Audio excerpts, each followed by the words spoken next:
I had a buyer who wanted a really specific penthouse condo, ski and ski out penthouse condo in Big Sky that was not listed. But I hustled, I figured out who the last seller's agent was, reached out. The owner of the home was potentially interested in selling if they could find something else. So I helped plug all the pieces in together and got my client this $5.6 million condo off market. Welcome to the Real Freedom Show, where we inspire you to pursue your passion to gain time and financial freedom through opportunities in real estate. I'm your host, Mike Swenson. Let's get some real freedom together.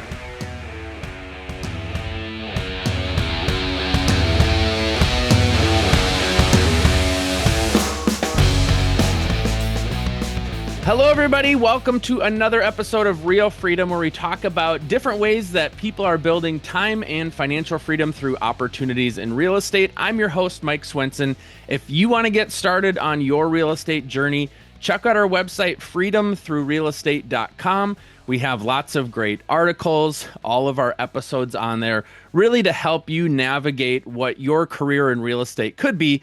I always say it's an entrepreneurial playground. There's so many things that you can do inside of real estate, so many things that you can add on as you get going. And so I'm just here to be able to share wonderful stories of people that are doing that, to hopefully build a connection where you can see maybe somebody who's had a career similar to yours, maybe some past experiences, some future goals, whatever that might look like, and see how they're pursuing their passions in real estate. Today, super excited to share, we have Amelia Turbyfill here. She is a luxury real estate agent in Montana, Big Sky country. She's also the regional director for Real Luxury. She's brought a large career in terms of building and growing and working with high net worth individuals, luxury properties, lots of opportunity there over in Montana. And so excited for you to be able to share your journey, as well as we'll touch on some short-term rental stuff and some other things inside of real estate, as entrepreneurs in real estate tend to do. We've got a couple irons in the fire. So excited to hear from you and your story. Yeah, awesome. Thanks so much for having me. Just kind of starting out, talk to us a little bit about before real estate, getting into real estate, why you wanted to get into real estate, and we'll take the conversation from there. For sure. So my history before I got into real estate was I was in marketing. So kind of perfect segue. I was kind of doing one of those things where like, hey, wait, I'm marketing for someone else's business. Why can't I do this for myself and build my own business? Could not sit behind a desk under someone's timeline. I think most of us entrepreneurs can agree. What's the saying? I quit my 9 to 5 so I could work 24/7, but at least I'm working for myself. So that was my move into real estate. That was about 8 years ago. Another motivation was I was a mom, I had 2 kids. 9 to 5 wasn't going to work for me, obviously, and wanting to kind of juggle that. And so started my real estate career off with 2 little kids. Now they're in school, and I'm ready to put the throttle down and just keep pushing forward. I was going to say, as we're recording this, I have a sick kid home upstairs, sleeping Totally in his get bed. And so it's one of those things where my wife is at a conference for her job. And so it does afford some of that luxury to be able to do that, dictate your own schedule. And like you said, you have the option to work 24/7 instead of just 9 to 5. And so Yep. certainly that's the life that we live in real estate. So talk about the early days, getting into real estate, working as an agent, kind of what did you do to grow your business, gain mind share with people so that they would choose you to work with? Absolutely. I think, when I started out, I really leaned on my marketing experience. So, my personal branding, approaching each home listing as if it's its own brand, package it all together. I know we're seeing a lot more of that now with like the explosion of AI and social media. But even 8 years ago, it was like, hey, you use professional photographers. Hey, we do cinematic videos. Hey, we put the full force and push behind listings. And not everyone was doing that. So that was kind of my first move in my listing angle, was to present a full and complete high-end luxury marketing package for each property. And I'm not just talking luxury. I do luxury, I do everything. But luxury is a service, right? It's not a price point. So I really enjoy that. I enjoy the creative side. So I think that really started to set me apart in the marketplace. And then moving into luxury, when you're first getting started, you want to be able to have content and share. I'm really big on social media, right? I think it's super important because it gives me credibility, shows people what they do instantly, and it lets people feel like they know you. But one of those things you want to show is like, hey, what are the types of properties you're interested in working with buyers and sellers? When you're first getting started, you don't have those listings yet. So a really important piece was going and hosting open houses, using that time to create content that you can share, and going and asking listing agents of high-end properties if you could do videos and do content around their listings. And I actually still do that, even though I have high-end listings. There's this one house in town that I think is absolutely stunning. It's not my listing, but I want to share it because I want to share it on my social media. It's the type of it's the type of home I want a buyer I work with to attract. So I think that's a really great way to get started on the luxury listing side and attracting luxury buyers. Yeah, I think for a lot of people, you mentioned about what's the type of client that you want to have, and then that's your way where you can get in front of those people. And so, Yep, listings are a great way to do that. I think for a lot of agents as well, it's like, well, I don't know if it's like a pride thing where it's like, well, it's not my listing, I don't want to do it. But for somebody like you to get into that space, you need for people to see you in front of those types of properties for you to be able to show what you can do. And I know for me, any marketing that people are willing to do on my listing is helpful, right? If it helps to get it sold, that who cares? exactly. Right. And in some Yeah, ways, I know some people are kind of hung up on which brokerage and that sort of thing. But at the end of the day, it's like if somebody's going to help sell a property, great, go promote it because from an abundance mindset mentality, there's enough to go of around. course. And so if you're going to help sell my listing, we're happy to do that. I remember we had one where it was a sale dependent on another, contingent on another sale, contingent on another sale. One time, and we called up the third one in the line there, and we said, "Hey, how can we help make sure that this house sells so that the other clients are happy?" Right? And so it's doing those Yep. things that are unconventional to be able to get your business rolling. Exactly. Yeah. And I agree. I mean, if you're a savvy listing agent and another agent who has a good or even a small social media following, but does a professional, nice video, it's getting it in front of more eyeballs than you had before. And take that to your sellers, and update them. Say, hey, I've got multiple agents sharing this across different social media channels, and it's a total advantage for any listing agent to get more exposure. Curious to know in terms of costs as you're trying to maybe bootstrap early on and keep your costs low until the business starts to grow, right? You could spend as much money as you want marketing high-end listings or helping other people sell their listings. So how are you able to kind of balance that cost control until the business started to bring in the money to be able to invest that into your future? Great question. I think that's actually still a balance. You can put Hmm. a lot of money into content creation, and I've done it. And you're like, oh, was that one Instagram post really worth me hiring a professional videographer for $2,000? Like, I don't know. Like, if you can package it all together, that's the best. If it's your listing, definitely bring in the pro and don't just get one property listing video and MLS photos. Have them do a whole content day, because when you're able to package it together, you can negotiate that price down, and then you can have a content library, whether it's b-roll of yourself that you can use for social, or I ask for like a lot of b-roll clips, and then I actually edit them, some of them myself in CapCut. And there's a big savings there. So if it's your listing, don't just do the basic video and photo, take the time, because it'll cost less when you have that professional there. Um, what I've started doing too is work with a local videographer to do like a content day. So if I don't have a listing, again, I bulk create when I can. I bring like five different outfits and we go in like a house and then exterior, and I have a shot list, and it provides me with a lot of great content. So bulk content as much as you can. And then I also just invested in a nice iPhone gimbal. And I take some, if it's just like the property I was mentioning is not my listing, but I wanted to do like one Instagram reel, I'm not going to hire someone because that's going to cost me $800. So I use a gimbal.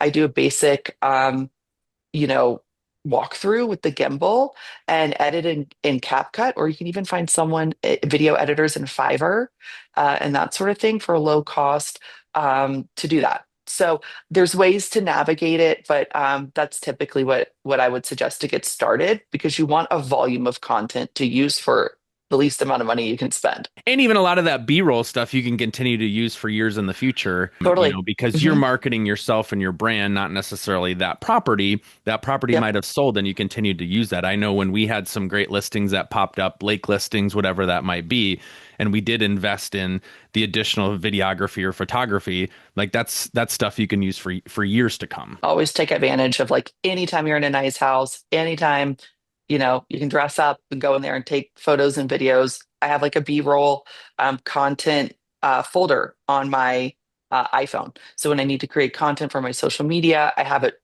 saved in there and I'm not having to get the video each time. When I have a concept, I have it in there, put the concept, text, whatever, and that angle together, and it's pretty easy. And in your spot in the luxury market, we just did a annual planning event for next year, and the topic came up about the amount of money you're spending on marketing homes in different markets and in smaller price points. You feel more comfortable spending that money on marketing because the property is going to sell relatively quickly.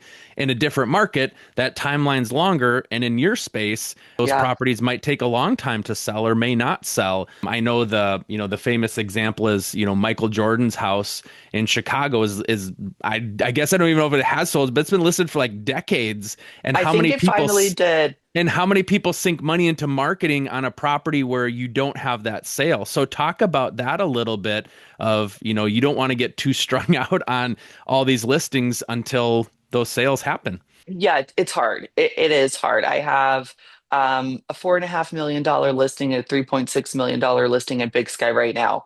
And I brought those on in the fall when I know our selling season is in the winter, because that's when people come to ski. So these are going to they're unique properties.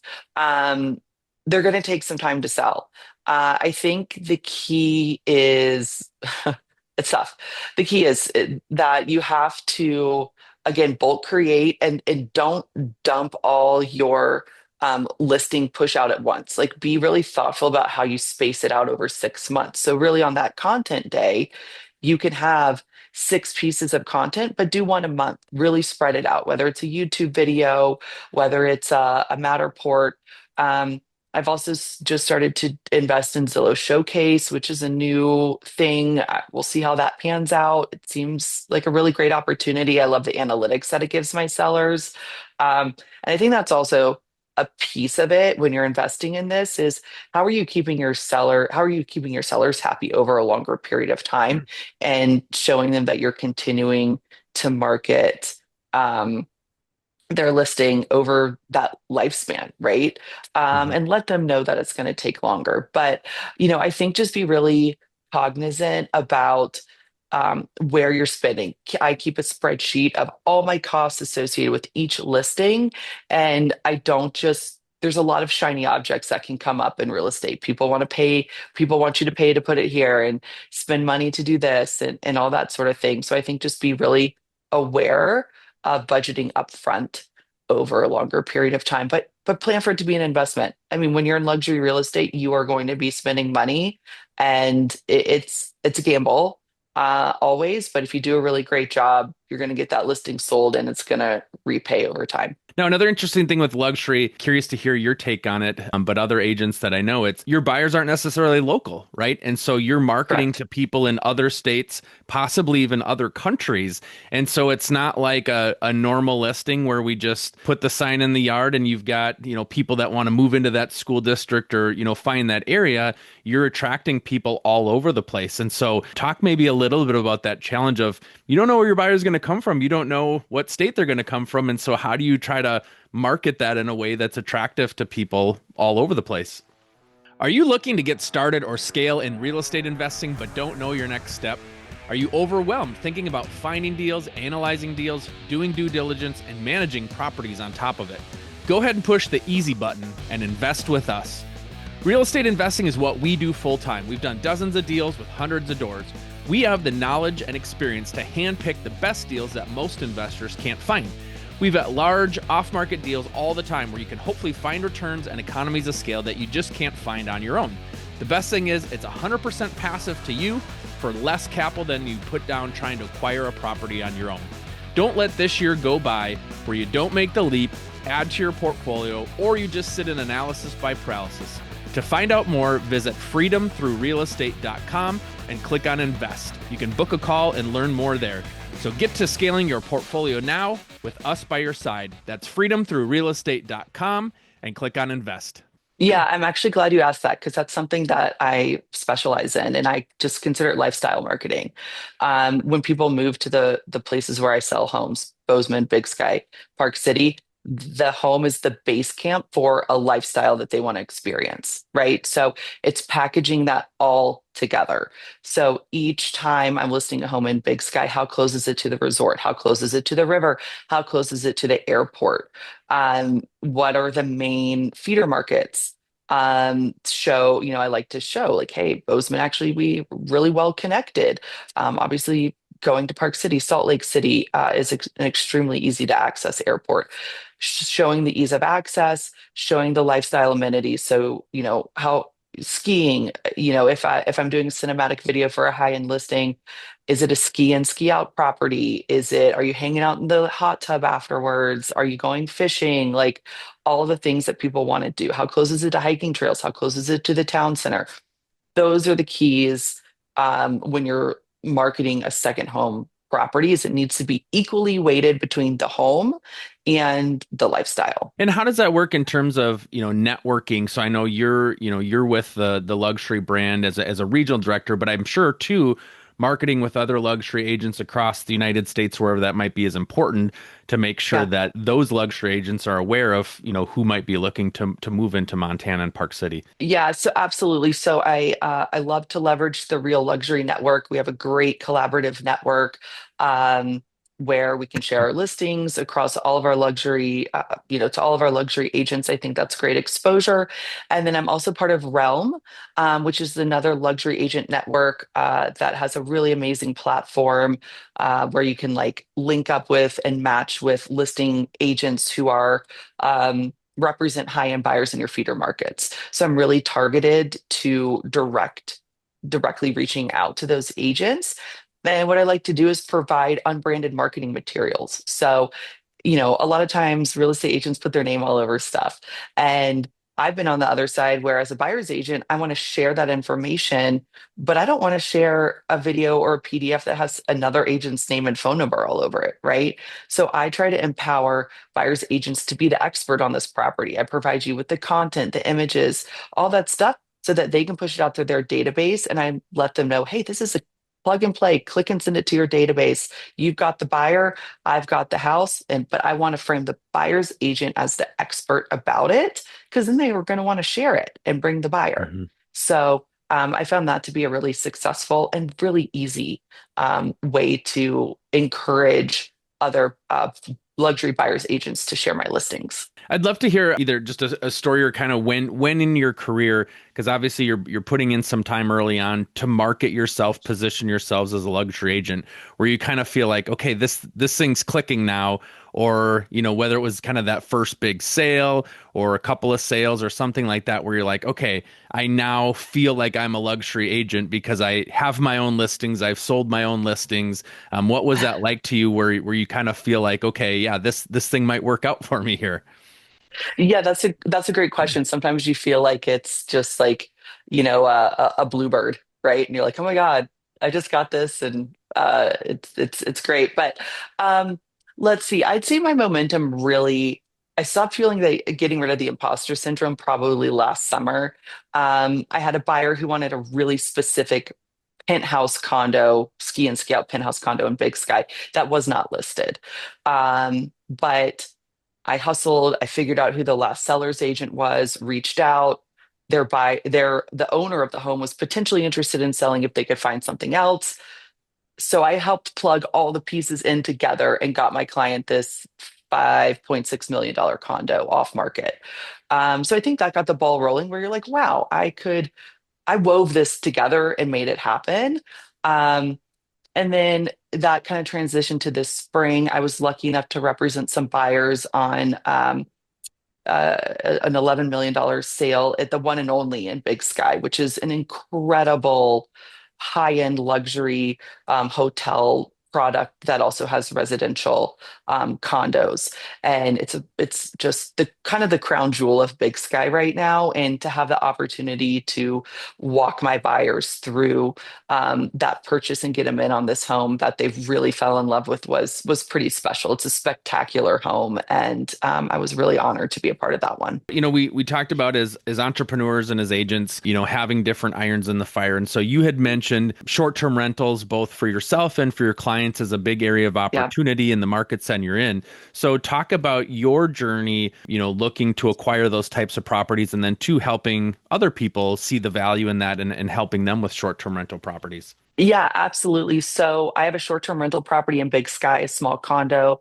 It was a stretch. I bought it, let's see, like 8 years ago, and it was a stretch to get in. I had a little baby and it needed to be renovated. And anyways, I was like, but it was a dream to have a place there, and made it happen, have updated it over time. And I know the trajectory of these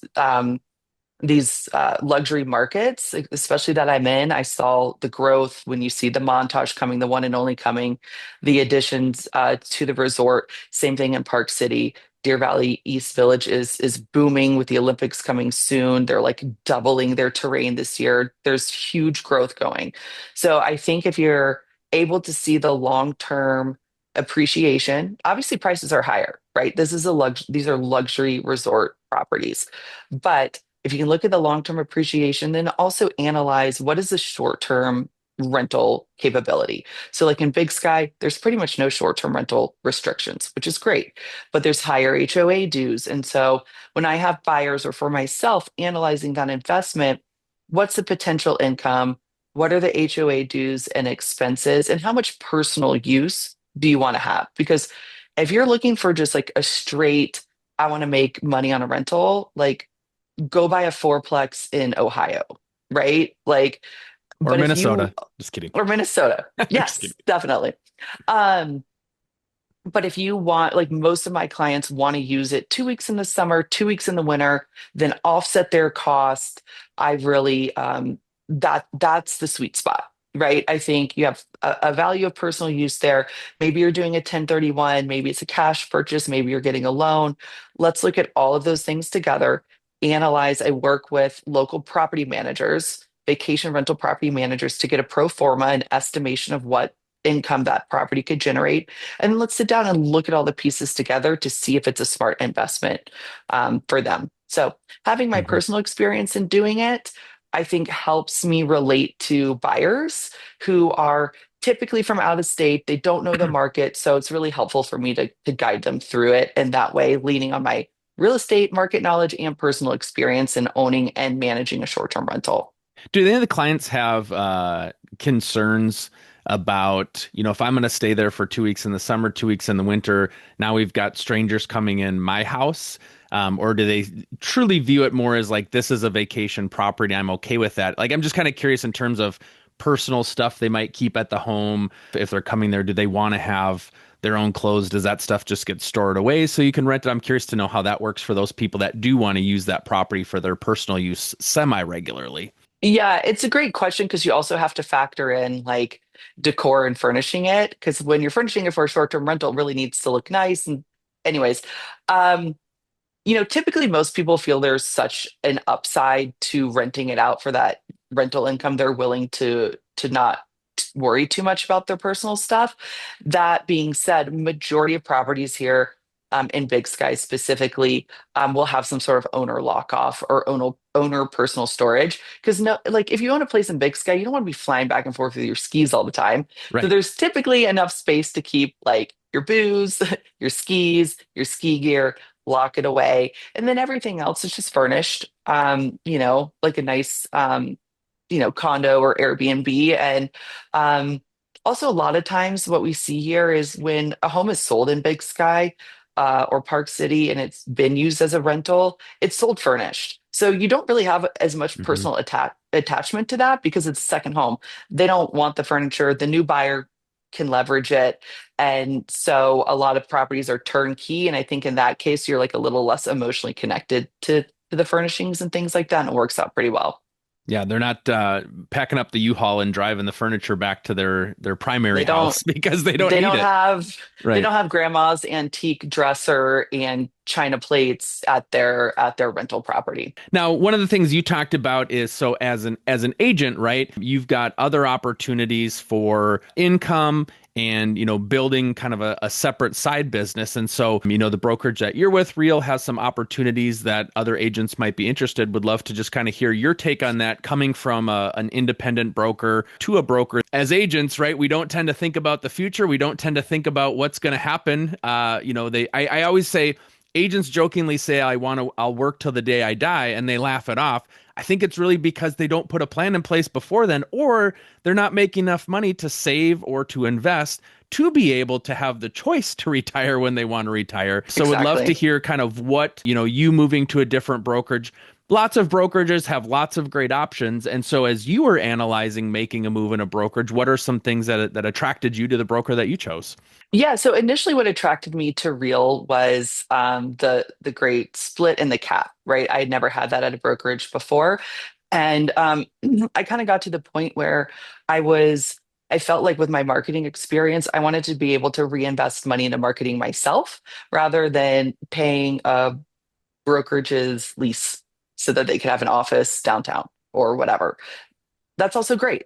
If that's something that you need, I felt like I was to the point and had the knowledge that I really wanted to keep more money in my pocket to reinvest on myself. So initially, that's what really drew me to Real, which I loved. And as I've gotten into it, that's what made me make the switch.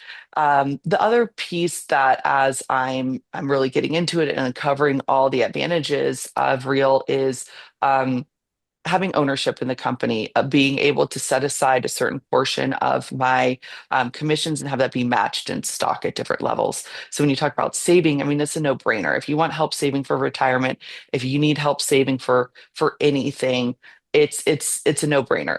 You select that you want it done. It saves it for you. And every now and then I check in and I see that growth. And it's like on autopilot, which is amazing. I have an additional savings account now that I never had before. Um, and then the other piece too that is really interesting is the rev share portion, which again is only in certain an option in certain brokerages. But I think, as real estate agents, we're all entrepreneurial. We all want to find ways to leverage our knowledge to make money and be successful to take care of our families. Um, so now I have all these different options that I can lean into, and rev share is something that I'm really starting to explore to see seeing the potential there is amazing. But I also like it from the perspective of I've gotten to the place in my career that I do feel like I can provide a level of mentorship, support, that sort of thing, and build out a team. Um, and Real makes that super easy. Some brokers don't even allow teams. So I love the idea that I can really intentionally partner with people, support others, help them grow, use my systems and processes. Like I'm an open book. I'm very much a rising tide lifts all ships. And Real is very much that way. It's extremely collaborative and supportive. So I like that I'm like rewarded, and that is, you can facilitate that if that's a way that you want to grow your business. Absolutely. I highly encourage agents to be thinking about your future, both in rental properties, right, and investment properties, as well as opportunities like this. Because, yeah, wouldn't it be awesome to have the choice to stop working when you want to stop working, and or you can always refer business to other agents if you're like, hey, I want to take time for myself. And so there Yeah. is ways to do that. And so as agents, you need to start thinking ahead of what does my future look like, and how am I planting some seeds into the future so that I don't have to work until the day that I die. Yep, like we said, if you don't find ways to make money while you sleep, you're going to work until you die. And we're out here grinding, selling real estate, and so just to be as part of a brokerage that allows you to take advantage of other income generating opportunities or not, if that's not your Mhm. thing, that's cool too. But on that flip side, you're also saving more money in your pocket because you have a great cap, and from there you can build your business the way that you want. So I really like the flexibility that it offers. It's been great. Fantastic. Well, thank you so much for coming on, sharing your story and your journey in real estate. For people that want to reach out to you and learn more, how can they do so? Yeah, I think probably the best way to reach me is through my Instagram. So I'm at Amelia Real Estate Co. That's my Instagram handle. My website is ameliarealestateco.com. So you can find me there. Would love to connect. Well, thank you so much for coming on and sharing, and excited to see how your career is going to continue to grow here in the future.